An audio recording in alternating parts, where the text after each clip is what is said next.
എല്ലാവർക്കും നമസ്കാരം. എൻ്റെ യൂട്യൂബ് ചാനലിലേക്ക് സ്വാഗതം. ഞാനിന്നിവിടെ ഉണ്ടാക്കാൻ വേണ്ടി പോകുന്നത് നല്ല സോഫ്റ്റ് ആയിട്ടുള്ളൊരു ഗോതമ്പ് പുട്ടാണ്. ഞാനിവിടെ നമുക്ക് 3 പേർക്ക് ആവശ്യമുള്ള ഗോതമ്പ് പുട്ടാണ് ഉണ്ടാക്കാൻ വേണ്ടി പോകുന്നത്. അപ്പോൾ പുട്ട് പൊടി എടുത്ത് അതിലേക്ക് കുറച്ച് ഉപ്പിട്ട് കൊടുത്തിട്ട് നമ്മൾ കുറച്ച് വെള്ളം തെളിച്ച് ഇങ്ങനെ നന്നായിട്ട് കുഴച്ചെടുക്കണം. കുഴച്ചെടുക്കുക എന്ന് പറഞ്ഞാൽ പുട്ടിൻ്റെ പാകത്തിന് നമ്മൾ മിക്സ് ചെയ്ത് കൊടുക്കുക. കുറച്ചായിട്ട് മാത്രമേ നമ്മൾ വെള്ളം നനച്ച് കൊടുക്കാൻ വേണ്ടി പാടുള്ളൂ. വെള്ളം കുറച്ച് അധികമായി പോയി കഴിഞ്ഞാൽ നമുക്ക് പുട്ടുണ്ടാക്കാൻ വേണ്ടി പറ്റില്ല. കാരണം അതിങ്ങനെ കുഴഞ്ഞു പോവും, പിന്നെ നമുക്ക് പുട്ട് ശരിയാവില്ല. അതാ കണ്ടില്ലേ, ഈ പരുവത്തിൽ ഇങ്ങനെ നന്നായിട്ടത് കുഴച്ചെടുക്കണം. ഇതുപോലെ ആയിരിക്കണം. എന്താ കണ്ടില്ലേ.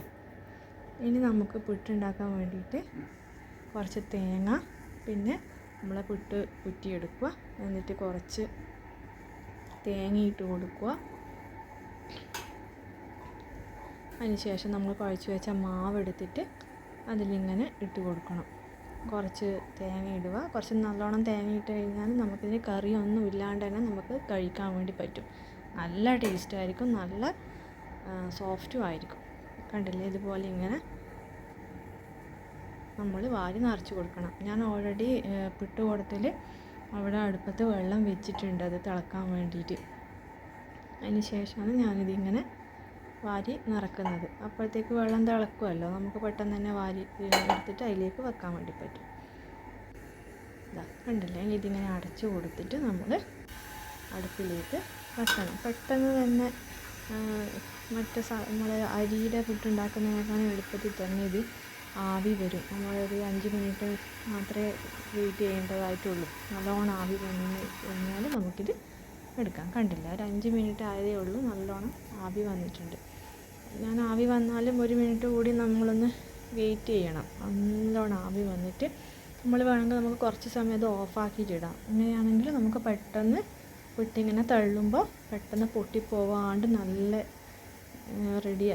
ഇതിൽ കിട്ടും. നമുക്ക് നന്നായിട്ട് ആവി വന്ന ശേഷം ഞാനിതിനൊരു സെർവിങ് പാത്രത്തിലേക്ക് നമുക്കിത് മാറ്റി കൊടുക്കാം. ഇതാ കണ്ടില്ലേ, ഞാനിത് കുറച്ച് നേരം ഓഫാക്കിയിട്ട് ഇട്ടത് കൊണ്ട് നമ്മളിങ്ങനെ തള്ളി കൊടുക്കുമ്പോൾ പെട്ടെന്ന് ഇങ്ങനെ നന്നായിട്ട് കിട്ടും.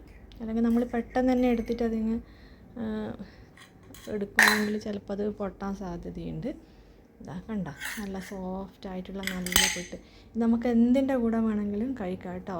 കടല, പയർ. ഞാനിന്നിവിടെ ഉരുളക്കിഴങ്ങ് കറിയാണ് ഉണ്ടാക്കിയിട്ടുള്ളത്.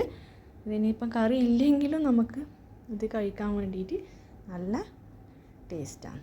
കണ്ടോ. മറ്റൊരു വീഡിയോ ആയിട്ട് വീണ്ടും കാണാം. വീഡിയോ ഇഷ്ടപ്പെട്ടാൽ ലൈക്ക് ചെയ്യുക, ഷെയർ ചെയ്യുക, സബ്സ്ക്രൈബ് ചെയ്യുക. Thanks for watching.